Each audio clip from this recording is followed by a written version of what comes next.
मोक्ष मार्गस्य नेतारं वेतारं कर्म भूव्रतां ज्ञातारं विस्तृतत्वानां वन्दे तद्गुणलब्धये वन्दे तद्गुणलब्धये वन्दे तद्गुणलब्धये। जलोर भक्तामर ग्रंथराज की तत्वार सूत्र ग्रंथराज की जय। हाँ 40वां त्रेक योग काय योगा योगा नाम।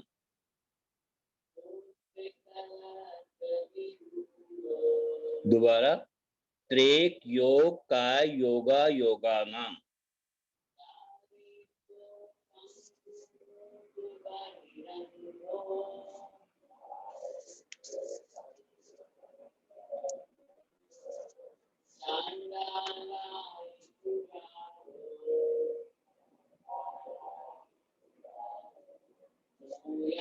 हाँ करो अर्थ आप।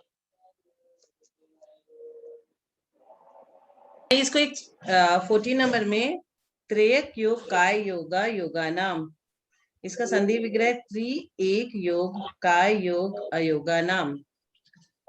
ये 4 शुक्ल ध्यान क्रम से 3 योग वाले, 1 योग वाले, काय योग वाले एवं अयोग वाले के होते हैं।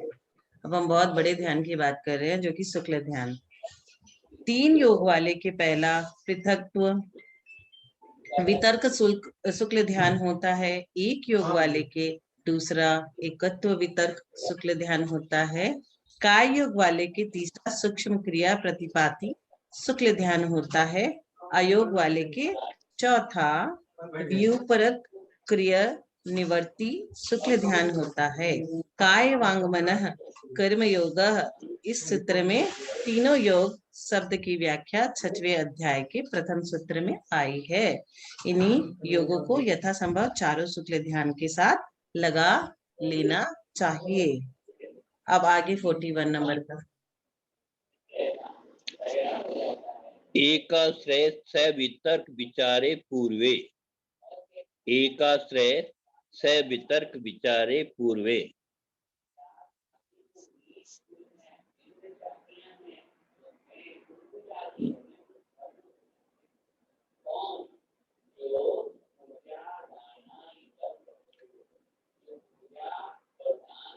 गंगवाल अंकल, ये जो इसमें शुरू के 2-3 आप एक्सप्लेन कर दीजिए 44 तक, फिर मैं कर लूंगी।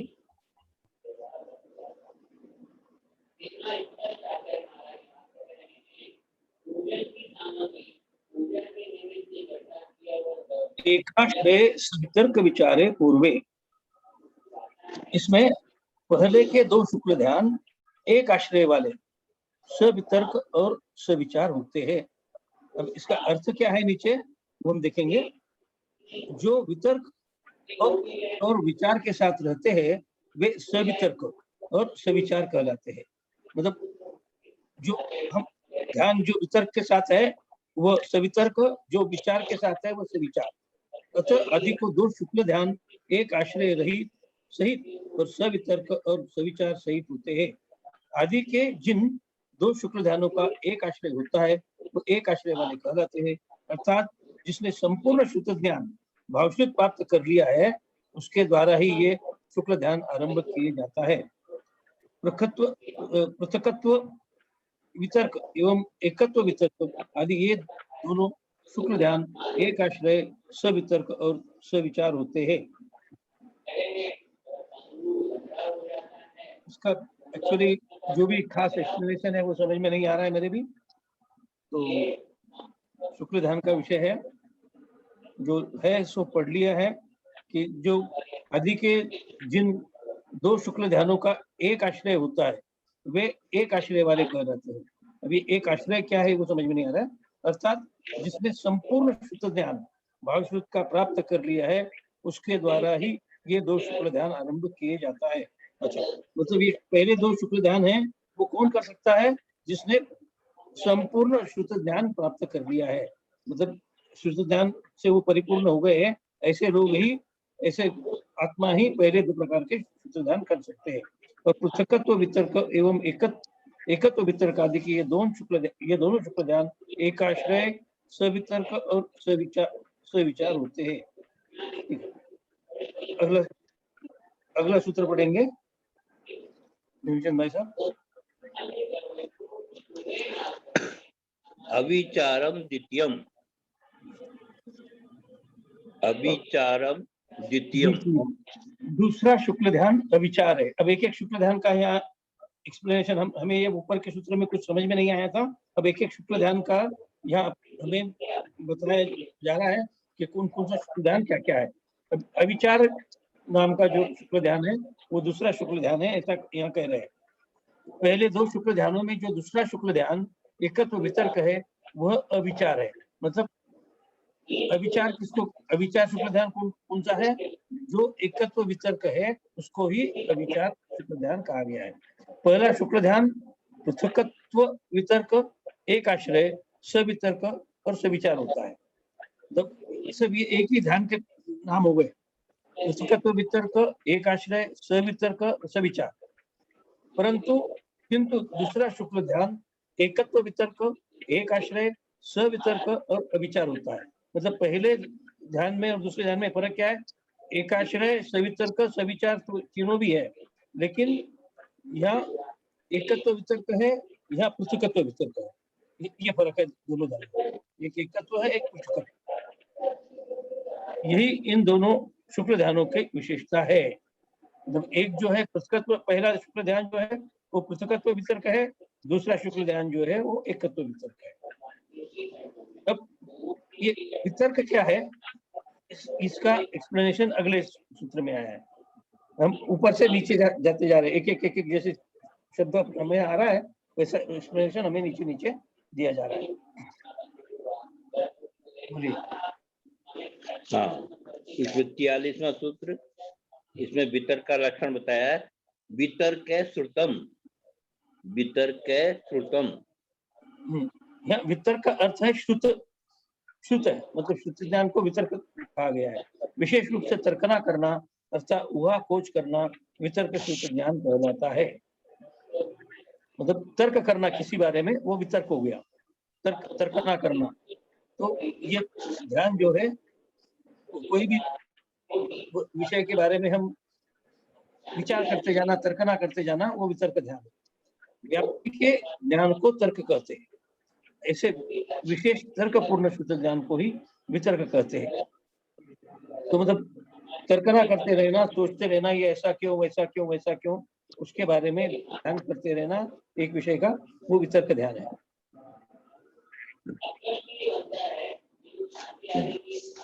अगला 44वां, इसमें विचार का लक्षण है। जो विचार शुक्ल ध्यान है उसका लक्षण है, इसमें है विचारोर्थ व्यंजन योग संक्रांति। विचारोर्थ व्यंजन योग संक्रांति। तो पहले इसमें उन्होंने वितर्क का ये बता दिया कि वितर्कना करना ये वितर्क है। अब ये विचार क्या है इसके बारे में इस सूत्र में बता रहे हैं। इसका संधि विग्रह ऐसा हुआ कि विचार अर्थ व्यंजन योग संक्रांति, अर्थात अर्थ व्यंजन और योग की संक्रांति विचार है। संक्रांति मतलब परिवर्तन। अर्थ ध्येय को कहते हैं, अर्थ मतलब विचारोर्थ क्या कहा ना उन्होंने, तो वहां अर्थ का मतलब हो गया ध्येय। इस अर्थ पद से द्रव्य और पर्याय लिए जाते हैं। अच्छा, व्यंजन का अर्थ वचन है तथा काय, वचन और मन की क्रिया को योग कहते हैं।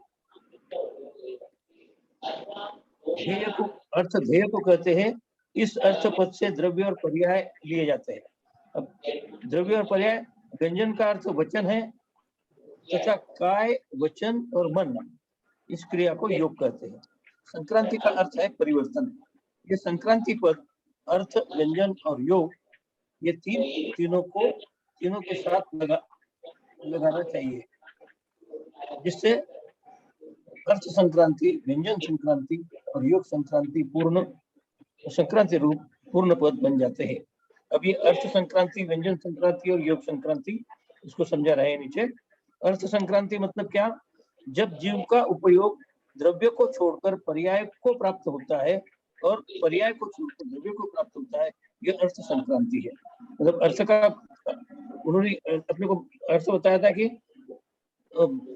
पर्याय द्रव्य और पर्याय को अर्थ कहते हैं।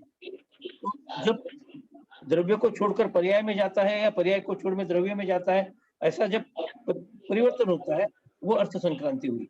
जब जीव का उपयोग द्रव्य को छोड़कर पर्याय को प्राप्त होता है, मतलब और पर्याय को छोड़कर द्रव्य को प्राप्त होता है, ये अर्थ संक्रांति है।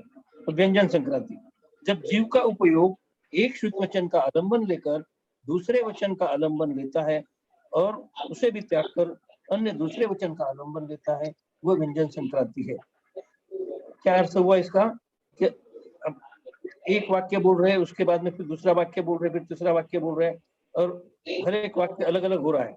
जब एक जीव का उपयोग एक शुद्ध वचन का अवलंबन लेकर दूसरे वचन का अवलंबन लेता है, फिर उसे भी त्याग कर तीसरे अन्य दूसरे का मतलब तीसरे का अवलंबन लेता है, वो व्यंजन संक्रांति में।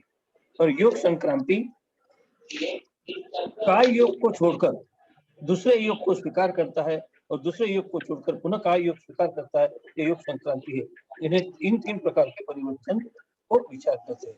मतलब क्या, पहले मन की क्रिया चल रही है, फिर मन की क्रिया बंद करके वचन की क्रिया चालू हो गई, फिर मन वचन दोनों की क्रिया चालू कर शरीर की क्रिया, काय की क्रिया चालू हो गई। ऐसा अलग अलग योग हम करते हैं, वो योग संक्रांति हो जाएगी। काय योग को छोड़कर दूसरे योग को स्वीकार करता है और दूसरे योग को छोड़कर पुनः काय योग को स्वीकार करता है, ये योग संक्रांति है। इसके साथ यहाँ आगे पूरा एक्सप्लेनेशन दिया गया है, वो अब पढ़ेंगे। सामान्य और विशेष रूप से कहे गए इन चार प्रकार के धर्म ध्यान और शुक्ल ध्यान को पूर्वोक्त भुक्ति आदि बहुत प्रकार के उपायों से युक्त होने पर संसार का नाश करने के लिए जिसने भले प्रकार से परिकर्म को किया है, ऐसे मुनि ध्यान करने के योग्य होता है। ध्यान कौन कर सकता है?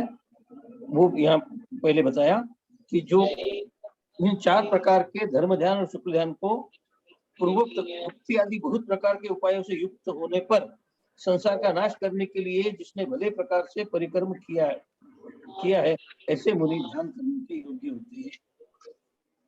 तत्व वितर्क विचार, ये तत्व वितर्क विचार क्या है?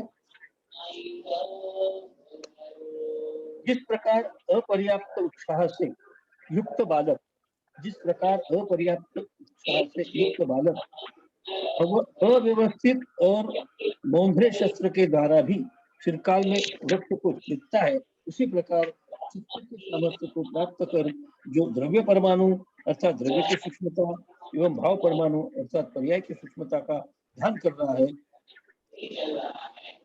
वह अर्थ और व्यंजन तथा काय और वचन में तत्व रूप से संक्रमण करने वाले मन के द्वारा मोहनीय कर्म की प्रकृतियों का उपशमन और क्षय करता हुआ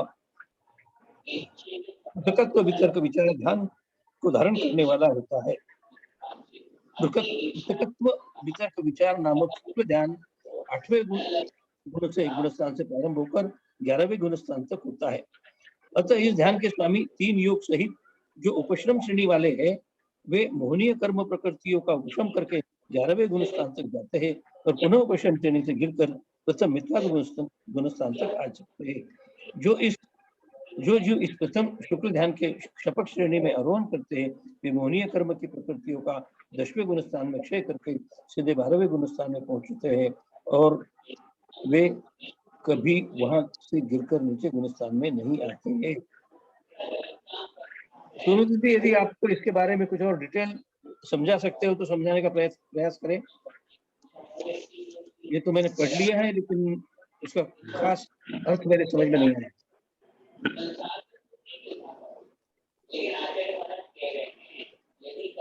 मेरे तो नहीं ज्यादा नहीं आया ना? ठीक है, सोनी दीदी शायद और कहीं भी है। मैं अगला पढ़ लेता हूँ। एकत्व वितर्क विचार, मैं यहीं पे हूँ। ऊपर विचार है, पृथकत्व वितर्क विचार न एकत्व वितर्क अविचार। एकत्व वितर्क अविचार रूप शुक्ल ध्यान के द्वारा जो समूल मोहनीय कर्म का दाह करना चाहता है, जो अनंत मुनि विशुद्धि विशेष को प्राप्त होकर बहुत प्रकार की ज्ञानावरण की सहायीभूत प्रकृतियों के बंध को रोक रहा है, जो कर्मों की स्थिति को न्यून और नाश कर रहा है, जो शुद्ध ज्ञान के उपयोग से युक्त अर्थात पूर्वविद है और वैडूर्य मुनि के समान उपलेय है, वह ध्यान करके पुनः नहीं लौटता है, अर्थात 12वें गुणस्थान में गिरकर 12वें गुणस्थान से गिरकर कभी 11वें अधिक गुणस्थान में नहीं आता है। इस प्रकार उसके दूसरा एकत्व वितर्क विचार शुक्ल ध्यान कहा गया है। मतलब 12वें गुणस्थान में जाने के बाद में जो ध्यान हम करेंगे वो एकत्व वितर्क विचार होगा। यहाँ 12वें गुणस्थान से हम वापस नहीं आ रहे, वो मतलब दूसरा जो शुक्ल ध्यान है वो 12वें गुणस्थान में ही होता है। पहला जो पृथकत्व वितर्क विचार है वो पहले उत्तम श्रेणी में हो जाता है, लेकिन हम उससे वापस आ सकते हैं। ये दूसरे ध्यान से हम वापस, दूसरा ध्यान यदि हमारा हो गया तो हम ऊपर ही चढ़ेंगे, वापस नहीं आएंगे, निश्चित रूप से मोक्ष प्राप्ति होगी। ये सब 12वें गुणस्थान में होने वाले कार्य बताए गए हैं। तीसरा सूक्ष्म क्रिया प्रतिपाती। इस प्रकार एकत्व वितर्क शुक्ल ध्यान रूपी अग्नि के द्वारा जिसने 4 घातिया कर्म रूपी ईंधन को जला दिया है, जिससे केवल ध्यान रूपी किरण समुदाय प्रकाशित हो गया है, जो वेग मंडल का विरोध कर निकले हुए सूर्य के समान भासमान हो रहा है, ऐसे भगवान तीर्थंकर केवली या सामान्य केवली इंद्रों के द्वारा आदरणीय और पूजनीय होते हुए उत्कृष्ट रूप से कुछ कम पूर्व कोटि काल तक विहार करते हैं। सूक्ष्म क्रिया प्रतिपाती जो थोड़ा सूक्ष्म क्रिया प्रतिपाती ध्यान जो है वो केवल ज्ञानियों का होता है। केवल ज्ञान होने के बाद ही ये ध्यान होता है, और ये ध्यान उत्कृष्ट रूप से पूर्व कोटि काल तक होगा। पूर्व कोटि काल तक ये विहार करेंगे, मतलब ये कितने दिन तक ये ध्यान कर सकेंगे, जितने दिन तक वो केवल ज्ञानी होकर अपना छद्मस्त अवस्था में रहेंगे तब तक। जब वह आयु में अंतर्मूर्त काल शेष रहता है तथा वेदनीय कर्म की स्थिति आयु कर्म के बराबर शेष रहती है, तब सब प्रकार के वचन योग, मनोयोग, बाधक का योग त्याग कर तथा सूक्ष्म काय योग का अवलंबन लेकर सूक्ष्म क्रिया प्रतिपाती ध्यान को स्वीकार करता है। परंतु जब उन सहयोगी जिनके आयु अंतर्मुख शेष रहते हैं, तब जिन्हें सातिशय आत्मोपयोग प्राप्त है, जिन्हें सामायिक का अवलंबन है, जो विशिष्टकरण से युक्त है, जो कर्मों का महासंवर कर रहे हैं और जिनके स्वल्प मात्रा में कर्मों का परिपाचन हो रहा है, ऐसे वे अपने आत्म प्रदेशों के फैलने से कर्मरज को परिशातन करने की शक्ति वाले दंड, कपाट, पत्थर और लोकपुरन समुद्र को 4 समयों के द्वारा करके उन्हें उतने ही समयों द्वारा अनंतर प्रदेशों के विसर्पण का संकोच करके तथा शेष 4 अघातियों कर्मों की स्थिति को समान करके अपने पूर्व शरीर प्रमाण होकर सूक्ष्म काय योग के द्वारा सूक्ष्म क्रिया प्रतिपत्ति ध्यान को स्वीकार करते हैं। 13वें गुणस्थान में केवल ज्ञान के साथ उत्पन्न होने वाला भादर क्रिया काय योग का संयोग रहता है, परंतु जब आयु कर्म अंतर्मुहूर्त काल शेष रहा और वेदनीय कर्म का काल आयु कर्म के काल से अधिक है, तब वेदनीय कर्मों के निषेधों को आयु कर्म के बराबर करने के लिए केवली समुद्घात होता है। उस केवली समुद्घात के बाद अथवा जिनके 4 अघातियों कर्मों की स्थिति मात्र अंतर्मुहूर्त रह गई है, वह भादर काय त्याग कर सूक्ष्म क्रिया काय योग का अवलंबन लेकर सूक्ष्म क्रिया अप्रतिपाती ध्यान को स्वीकार करता है। इसे सूक्ष्म क्रिया अप्रतिपाती ध्यान इसलिए कहा जाता है कि जो 13वें गुणस्थान के प्रारंभ में वचन योग, मनोयोग और भादर काय योग का संबंध था, वह अंतिम अंतर्मुहूर्त में सूक्ष्म काय योग में परिवर्तित हो गया एवं सूक्ष्म काय के योग का अवलंबन देने के बाद पुनः गिरकर भादर काय योग नहीं आता। अतः इस ध्यान का नाम सूक्ष्म क्रिया अप्रतिपाती है। 13वें गुणस्थान अंतिम अंतर मुहूर्त में होता है। तीसरा शुक्ल ध्यान दो प्रकार से होता है, केवली समुद्गार सहित एवं रहित।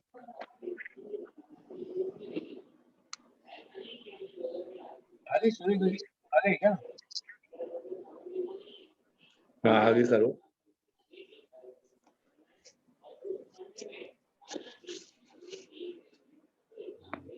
क्या आगे पढ़ोगे 45वां? आगे का पढ़ना है। हाँ। विपरीत क्रिया निवर्ती। विपरीत क्रिया निवर्ती 13वें गुणस्थान को सूक्ष्म क्रिया प्रतिपाती ध्यान पूर्ण करने के बाद चौथे समुच्छिन्न क्रिया निवर्ती ध्यान को आरंभ करते हैं। इस ध्यान में प्राणापान के प्रचार रूप क्रिया का तथा सब प्रकार के काय योग, वचन योग, मनोयोग द्वारा होने वाली आत्म प्रदेश परिस्पंदन रूप क्रिया का उच्छेद हो जाने से उसे समुच्छिन्न क्रिया निवर्ती अथवा विपरीत क्रिया निवर्ती ध्यान कहते हैं। मतलब समुच्छिन्न क्रिया निवर्ती और विपरीत क्रिया निवर्ती एक ही हो गया।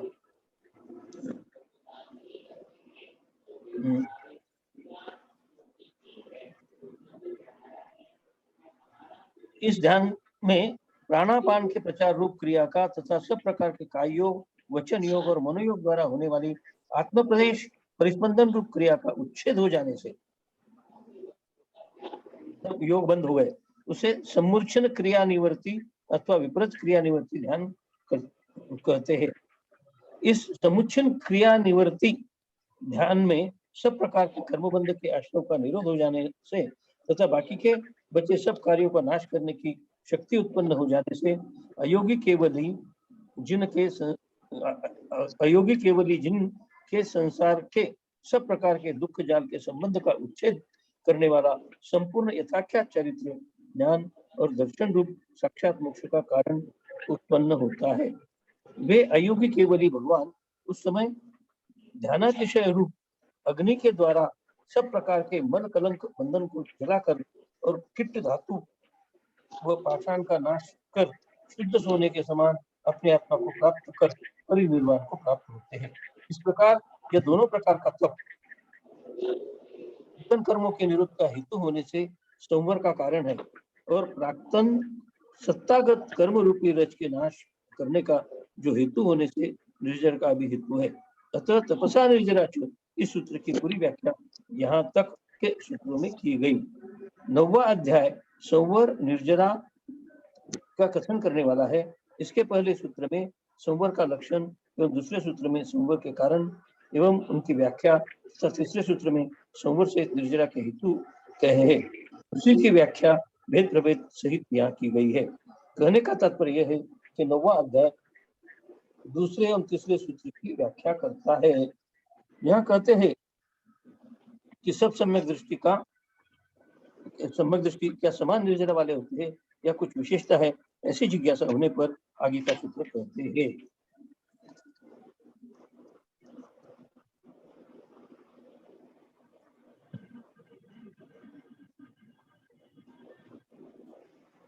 आगे का सूत्र निरंजन जी भाई साहब। 45वां सूत्र है ये। इसमें पात्रों की अपेक्षा 10 गुण स्थानों में निर्जरा का क्रम कहा है कि इन गुण स्थानों में किस प्रकार से निर्जरा होती है। सम्यक दृष्टि, श्रावक, वीरतानंद, वियोजक, दर्शन मोह, छप कोपसम, कोप शांत मोह, छपक श्रेण मोह, जिना क्रमशो संख्ये गुणा निर्जरा। फिर दोबारा सम्यक दृष्टि, श्रावक, वीरतानंद, वियोजक, दर्शन मोह, छप कोपसम, कोप शांत मोह, छपक क्षीण मोह, जिना क्रमशो संख्येय गुणा निर्जरा। ये सूत्र में क्या क्या आया? सम्यक दृष्टि, श्रावक, विरत, अनंतानुबंधी, वियोजक, दर्शन मोह, छपक, चारित्र मोह, उपशमक, उपशांत मोह, छपक, क्षीण मोह एवं जिण। ये क्रम से असंख्य गुण निर्जरा वाले होते हैं। असंख्य गुण निर्जरा कर सकते हैं, एक दूसरे से ज्यादा। इसमें ऐसा बताया गया है। तो इसके बारे में एक्सप्लेन करते हैं। भद्र मिथ्या दृष्टि की अपेक्षा अविरत सम्यक दृष्टि की निर्जरा असंख्यात गुणी होती है। भद्र मिथ्या दृष्टि की अपेक्षा, क्योंकि वो मिथ्या दृष्टि है, इससे अविरत सम्यक दृष्टि, मतलब सम्यक दृष्टि तो वो है लेकिन अभी उन्होंने व्रत नहीं लिया है, तो ये चौथा गुणस्थान होता है इनका। तो इनकी निर्जरा असंख्यात गुणी होती है। अविरत सम्यक दृष्टि से श्रावक व्रति की, मतलब पांचवें गुणस्थान, जो महिलाएं इसमें रहती है, पांचवें गुणस्थान में कौन कौन आता है?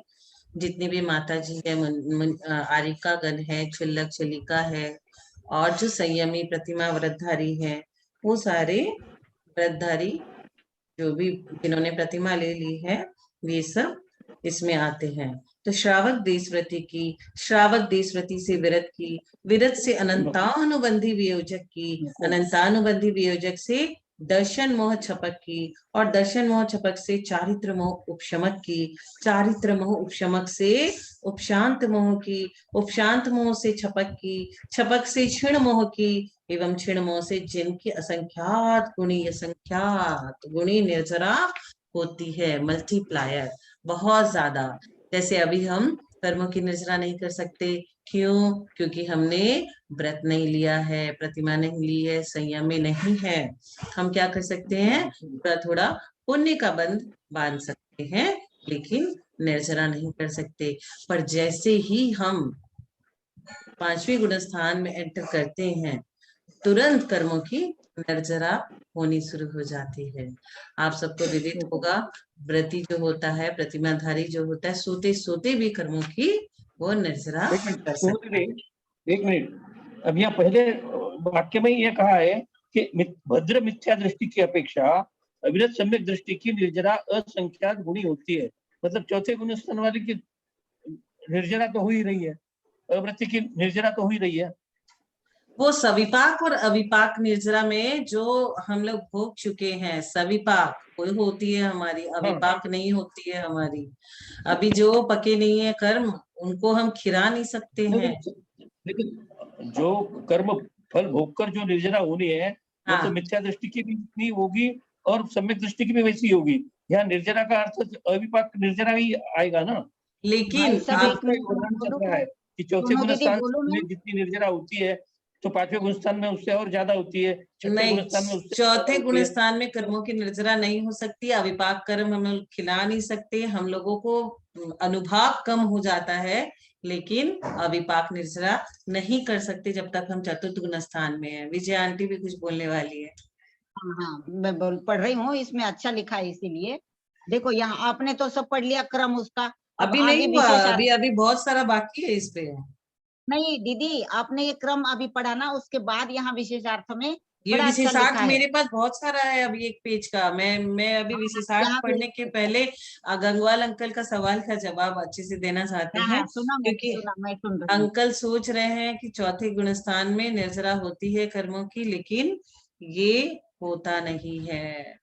ये जो यहाँ पे लिख दिया जाता है ना कि भद्र मिथ्या दृष्टि की अपेक्षा अविरत सम्यक दृष्टि की निर्जरा असंख्यात गुणी होती है, वो सविपाक के लिए है। अविपाक निर्जरा हम लोग चतुर्थ गुणस्थान में नहीं कर सकते। ये गुणस्थान में आप बढ़िया से और डेप्थ में पढ़ना, लेकिन वो होती नहीं है। तो हम लोग का अभी निर्जरा करने का मीटर स्टार्ट ही नहीं हुआ है, जब तक हम लोग संयम और व्रत धारण नहीं करेंगे। जब संयम और व्रत धारण करेंगे तभी ये शुरू होगा, वरना नहीं। इस भ्रम में हम लोग रहते हैं कि हम लोग कर्मों की निर्जरा कर सकते हैं, लेकिन ये भ्रम है केवल। सम्यक दृष्टि आदि में 10 पद क्रम से असंख्य गुण निर्जरा वाले होते हैं। जैसे सम्यक दृष्टि में जिसे 3 प्रकार की काल लब्धि आदि की सहायता मिली है और परिणामों की विशुद्धि द्वारा वृद्धि को प्राप्त हो रहा है, ऐसा भव्य पंचेंद्रीय संगी पर्याप्त जीव क्रम से अपूर्व करण आदि सोपान पंक्ति पर चढ़ता हुआ 72 कर्मों की निर्जरा करने वाला होता है।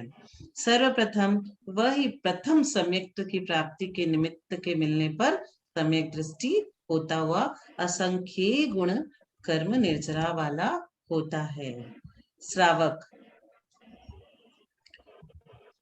इसमें जो बोला है, जैसे 3 प्रकार की काल लब्धि आदि की सहायता मिली और परिणामों की विशुद्धि द्वारा वृद्धि को प्राप्त हो रहा है। परिणाम उसके विशुद्ध है और दिन प्रतिदिन वो वृद्धि को प्राप्त कर रहा है, अपने परिणामों की विशुद्धि उसकी होती जा रही है एक एक करके। ऐसा भव्य भव्य होना बहुत जरूरी है, अभव्य का तो कुछ होता ही नहीं है। और वो पंचेंद्रिय होना भी जरूरी है, संगी भी होना, असंगी का होता नहीं, पर्याप्तक मतलब अपर्याप्तक अवस्था में नहीं हो सकता। क्रम से अपूर्व करण आदि सोपान पंक्ति पर, जो अपूर्व करण आदि पर चढ़ रहा है, बहुत्तर कर्मों की निर्जरा करने वाला होता है। सर्वप्रथम वही प्रथम सम्यक्त की प्राप्ति के निमित्त के मिलने पर सम्यक दृष्टि होता हुआ असंख्य गुण कर्म निर्जरा वाला होता है। श्रावक वही सम्यक दृष्टि चारित्र मोहिनी कर्म के एक भेद अप्रत्याख्यानावरण कर्म के क्षयोपम निमित्तक परिणामों की प्राप्ति के समय विशुद्धि का प्रकर्ष होने से श्रावक होता हुआ अविरत सम्यक दृष्टि की अपेक्षा, अविरत सम्यक दृष्टि की अपेक्षा असंख्य गुण निर्जरा वाला होता है। विरत वही श्रावक प्रत्याख्यानावरण कर्म के क्षयोपम निमित्तक परिणामों की विशुद्धि वश विरत संज्ञा को प्राप्त होता हुआ श्रावक की अपेक्षा असंख्य गुण निर्जरा वाला होता है। विरत जिसने व्रत ले लिया है। अनंतानुबंधी वियोजक वही विरत जब अनंतानुबंधी क्रोध, मान, माया और लोभ की विसंयोजना करता है, तब परिणामों की विशुद्धि के प्रकर्षवश उस विरत की अपेक्षा असंख्य गुण निर्जरा वाला होता है। दर्शन मोह छपक वही अनंतानुबंधी वियोजक दर्शन मोहनी त्रिक मिथ्यात् सम्यकी मिथ्यात् एवं सम्यक प्रकृति रूप तृण समूह को भस्मसात करता हुआ परिणामों की विशुद्धि के अतिशय वश दर्शन मोह छपक संज्ञा को प्राप्त होता हुआ पहले से असंख्य गुण निर्जरा वाला होता है। चारित्र मोह उपशमक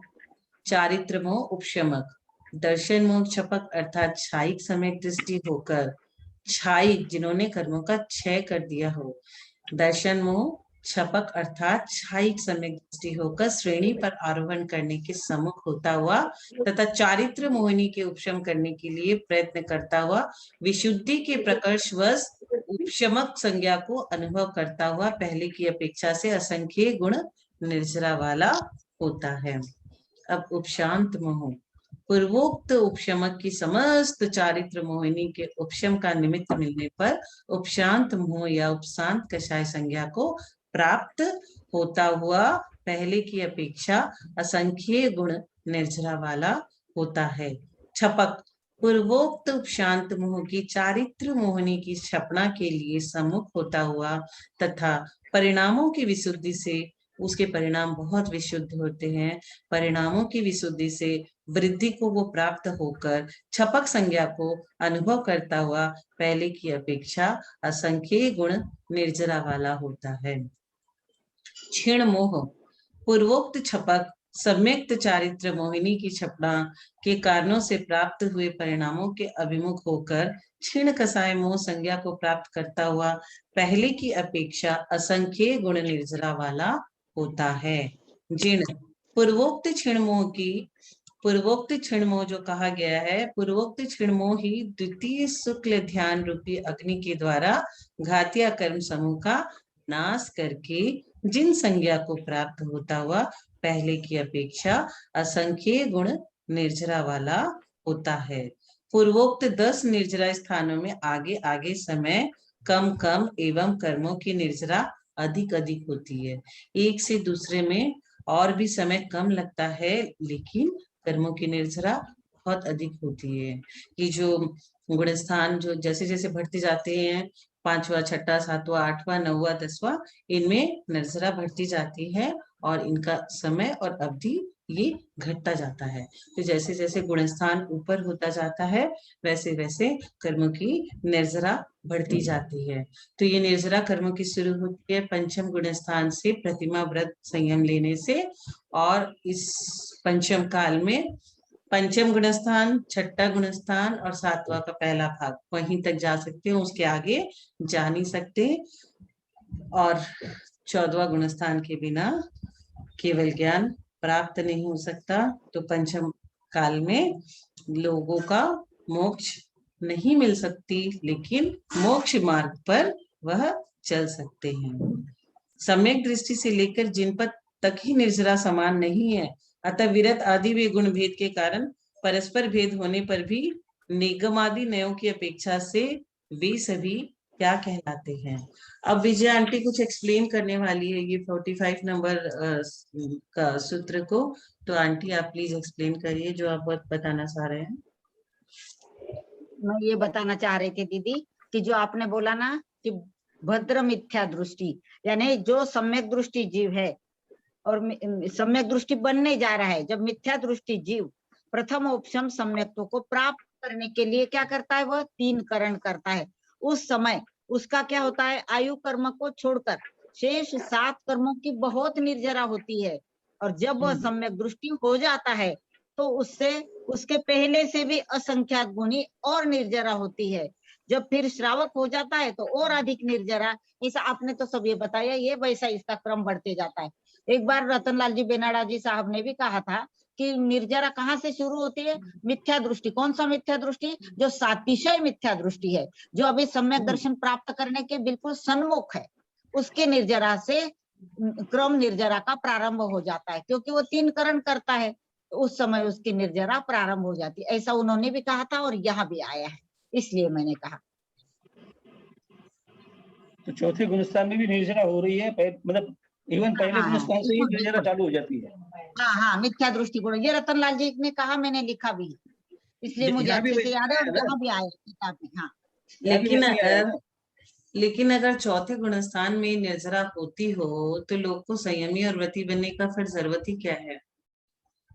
नहीं, क्रम से बढ़ेगी ना दीदी, क्रम से बढ़ती ही रहेगी निर्जरा। मैंने तो सुना है प्रवचन में ऐसा ही कि चतुर्थ गुणस्थान से सूर्य नहीं होती, संयमी व्रती बोलते हैं, जब व्रत लेते हैं तभी निर्जरा शुरू होती है। उसके डे 1 से जैसे ही प्रतिमा लिया उसी समय से शुरू हो जाती है। और यहाँ पे जो उनकी दीदी 24 घंटे निर्जरा, उनकी 24 घंटे निर्जरा होती है अगर व्रत ले लेते हैं। और सम्यक दृष्टि की यदा कदा होती है, ऐसा कभी होती है सम्यक दृष्टि। सम्यक दृष्टि की यदा कदा मतलब जब हम लोग ए से शुरू करते हैं और फिर 8 to the power 2 और 8 to the power 2 to the power 4, इस तरह से जो मल्टीप्लायर होता है ना, अब वो बहुत ही इतना सूक्ष्म है ना, जो हमारे चतुर्थ गुणस्थान की निर्जरा। इसके बारे में थोड़ा सा और, जैसे हम लोगों ने पंकज भैया की क्लास की, उनका भी यही मत था। क्या कुमकुम दीदी, पंकज भैया ने क्या कहा था, आप बताइए।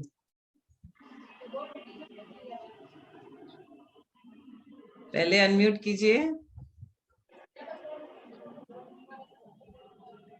क्योंकि यहाँ कहीं भी आप जो बता रहे हैं सकाम अविपाक निर्जरा और वैसा यहाँ लिखा नहीं, ये तो मेरा खुद का इंटरप्रिटेशन है जो मैंने आपको बताया। तो उसमें जो पहला जो सेंटेंस आया है कि भद्र मिथ्या दृष्टि का इनका मतलब कहने का ये है कि जो सम्यक दृष्टि बनने जा रहा है, उसके और प्रयत्न कर रहा है, वो भद्र मिथ्या दृष्टि है। और जो भव्य है वो है, वो की अपेक्षा अविरत सम्यक दृष्टि की निर्जरा असंख्यात गुना होती है।